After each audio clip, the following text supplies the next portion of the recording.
Saya mau menyampaikan salah satu materi kesehatan tentang khitan bagi wanita.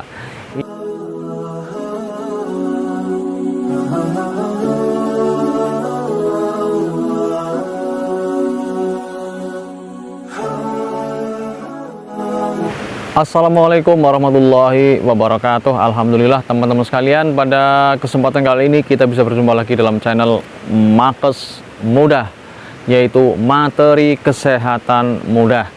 Teman-teman sekalian, di pinggir sawah ini ya, ini di dekat tanaman padi yang sedang menghijau yang sangat sejuk di pandang mata, saya mau menyampaikan salah satu materi kesehatan tentang khitan bagi wanita. Ini adalah materi tentang salah satu bagian dari syariat Islam ya, karena di dalam Islam khitan sejak zaman salaf, yaitu zaman para pendahulu kita, zaman para sahabat, zaman Rasulullah, mereka mengenal khitan bukan hanya pada pria, tetapi khitan juga dilakukan pada kalangan wanita. Di antara buktinya adalah sabda Rasulullah SAW yang terjemahannya ialah, apabila dua khitan bertemu maka wajib baginya mandi. Hadis riwayat Tirmidzi. Artinya apa teman-teman sekalian? Bahwa laki-laki dan perempuan itu khitan, kedua-duanya dihitan. Nah, inilah yang akan kita bahas pada kesempatan kali ini dengan pembahasan yang ringan, dengan bahasa yang mudah, dan mudah-mudahan dapat dipahami dengan baik oleh teman-teman sekalian dengan pemahaman yang ringan saja, tetapi kita bisa mengerti apa yang dimaksud tentang khitan wanita. Teman-teman sekalian, khitan sebagaimana yang disyariatkan oleh Rasul kepada laki-laki, juga ini adalah bagian dari syariat Islam yang dilakukan pula pada wanita. Seperti yang disebutkan tadi, hadisnya salah satunya adalah hadis yang saya sebutkan tadi. Nah teman-teman sekalian, mengenai hukumnya, kalau bagi laki-laki tentu saja kita sudah tahu semuanya bahwa hukum khitan bagi laki-laki adalah wajib ya, fardhu ain, wajib bagi setiap laki-laki yang sudah dewasa, yang sudah balik, dia melakukan khitan, yaitu memotong kulit pada area kepala penis atau kepala kemaluan. Nah bagi wanita, hukumnya diperselisihkan oleh para ulama. Di antara mereka ada yang mengatakan bahwa hukum khitan itu bagi wanita adalah sekedar keutamaan saja ya, atau sebagian di antara mereka juga mengatakan wajib ya, wajib. Dan di antara mereka pula mengatakan boleh-boleh saja, artinya boleh dilakukan, boleh tidak ya.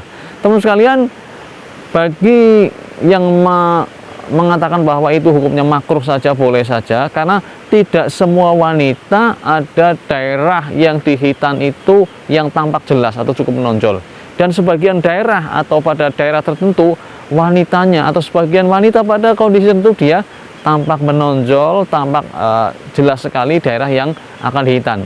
Nah mungkin bertanya-tanya teman sekalian, daerah apa sih yang dihitan untuk para wanita ini?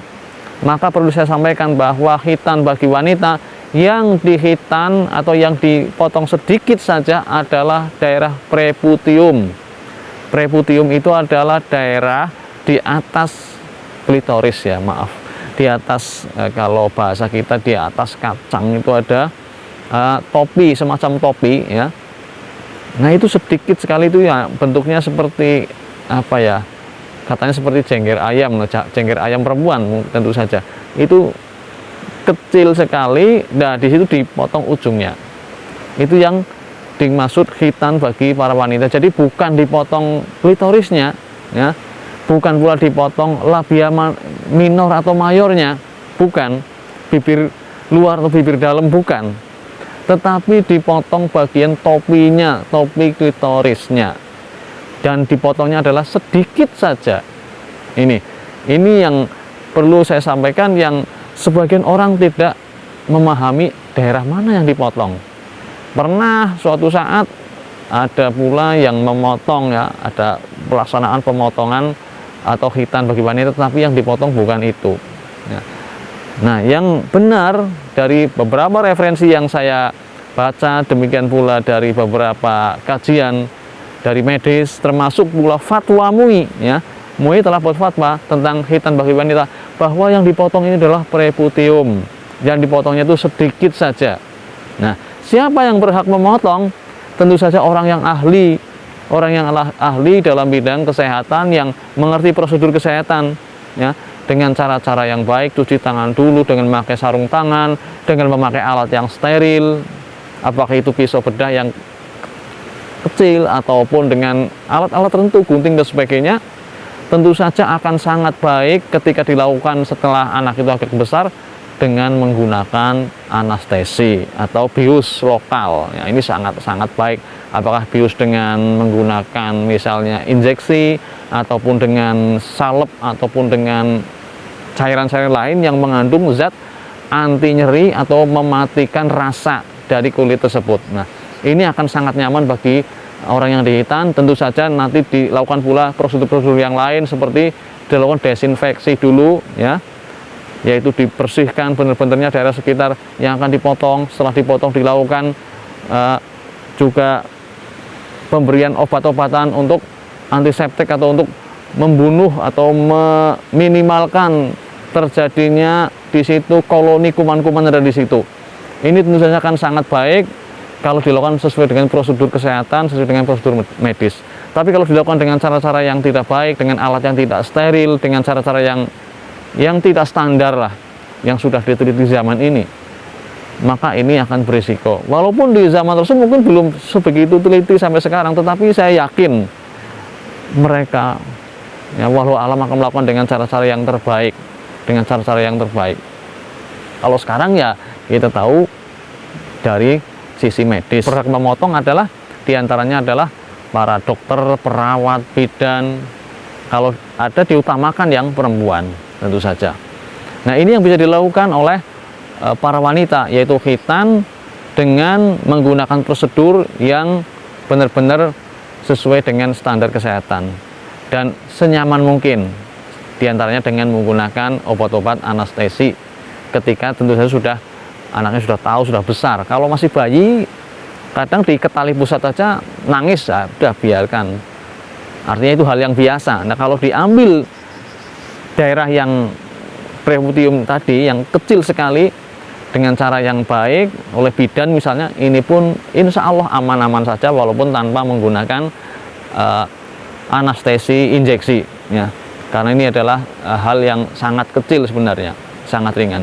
Nah, kalau WHO sendiri melarang khitan bagi wanita adalah khitan yang dilakukan secara radikal dengan memotong misalnya bibir vagina yang luar atau dalam dengan cara yang tidak steril, bahkan berlebihan sampai perdarahan, sampai infeksi. Ya, ini tentu saja hal-hal yang membahayakan.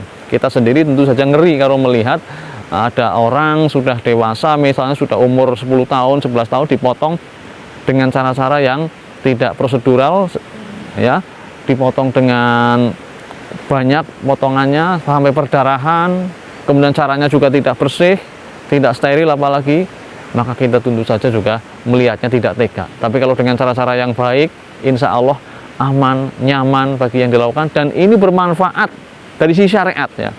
Kalau dari sisi WHO sendiri mengatakan tidak ada manfaat dari sisi medis, walau alam, ya, bisa jadi karena belum adanya penelitian secara mendalam. Tetapi kita yakin bahwa yang dipersilahkan di dalam syariat Islam pasti ada manfaatnya. Di antaranya adalah dapat lebih menggairahkan bagi laki-laki, lebih bermanfaat bagi di dalam hubungan suami istri.